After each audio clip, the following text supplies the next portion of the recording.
Welcome to Thailand, an extraordinary land where vibrant cities meet tranquil beaches, ancient temples whisper stories of the past, and lush jungles invite you to explore. But what truly makes this place special is the warmth of its people. Wherever you go, you're greeted with smiles and kindness, inviting you to experience not just the stunning landscapes, but the rich culture and tradition woven into every corner of the country. This is Thailand, the land of smiles.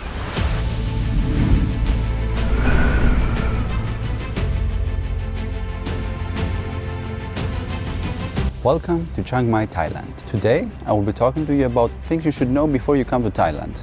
As you can see, Thailand can be sunny even in the rainy season. Are you thinking about coming to Thailand? Then this video is for you.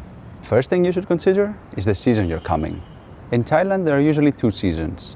First of all, there's the rainy season, which we are not now. Then there's the dry season. Each season comes with its positives and negatives, but what you should consider is that in the rainy season, there might be a lot of rain, and of course the price might be lower, but in the dry season, there's going to be a lot more tourists and the prices are going to be much higher. Of course, as the name suggests, in the dry season, the weather is going to be much nicer, especially if you come in the months of November until January. Those are the best months for Thailand. If you come from March to May, you're going to have to expect much higher temperatures.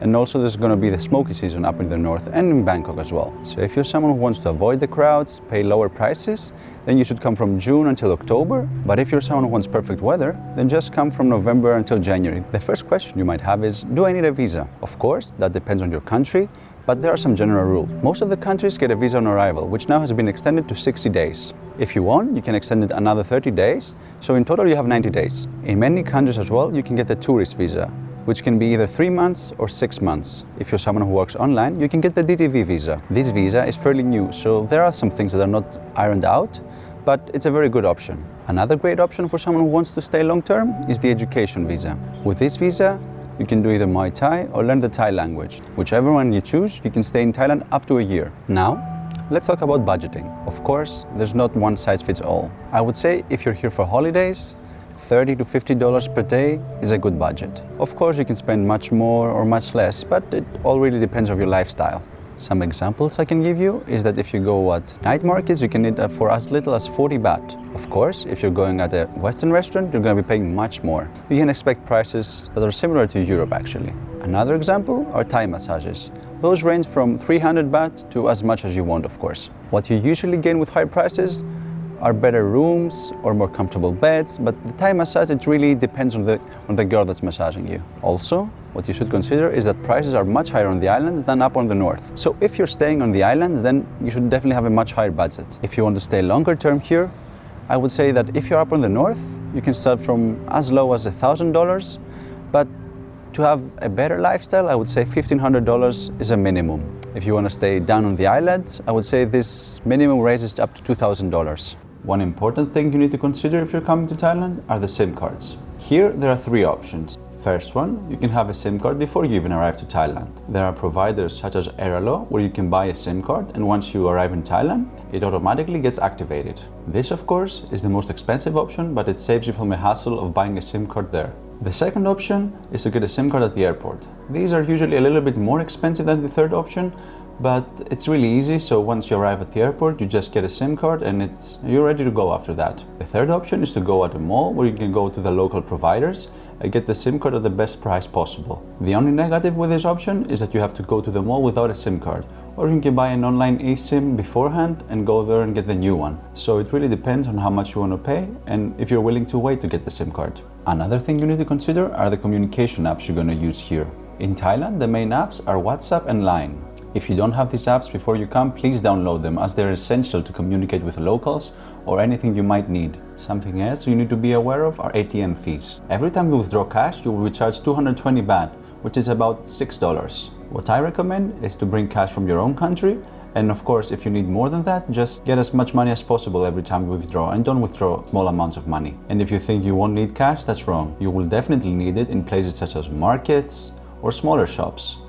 And there are places that accept cards, but they usually charge an extra 3%, so you might also consider that. As for transportation, there are 2 main options, Grab and Bolt. Those are like Uber in the US, and they're really cheap here, so you don't have to worry about paying too much. If you are in Bangkok, there are options such as the SkyTrain and the Metro, which help you avoid the traffic. I know when you think of Thailand, you might be thinking of tuk-tuks, but to be honest, they're really overpriced here. So if you really want to take one, just take it because it's fun and do not expect to pay something reasonable. Of course, you can negotiate the price, but it will always be more expensive than Grab or Bolt. A small tip I might give you is that Bolt is usually a little bit cheaper than Grab, but it's not always as available as Grab. Of course, if you know how to ride a motorbike, that is one of the best options here. They usually are not that expensive to rent. The prices start at about 2,800 for a monthly rental. Of course, if you want to rent daily or weekly, they're going to be a little bit more expensive, but it's really cheap. One thing that you should know is that you do not need a license to rent a scooter. There is a possibility though that you will be stopped by the police and then they will fine you. You will have to go to the police station, pay the fine, and you're going to be fine, but it's going to take a few hours from your holidays. What I would like to add here is that you should always wear your helmet, as Thailand is one of the most dangerous countries to drive in. Especially if you're in the rainy season here or you're down at the islands, it's a lot more hectic and there are accidents happening almost every day. Something you will definitely want to do here in Thailand is visit temples. What you should consider before visiting the temples is covering your knees and your shoulders, as if you're not doing that, you will be not allowed to enter. Another question I get often asked is if water is safe here. The tap water isn't drinkable here, but you should have no problem taking a shower or brushing your teeth. Also, don't be worried about the ice here, it's safe to consume.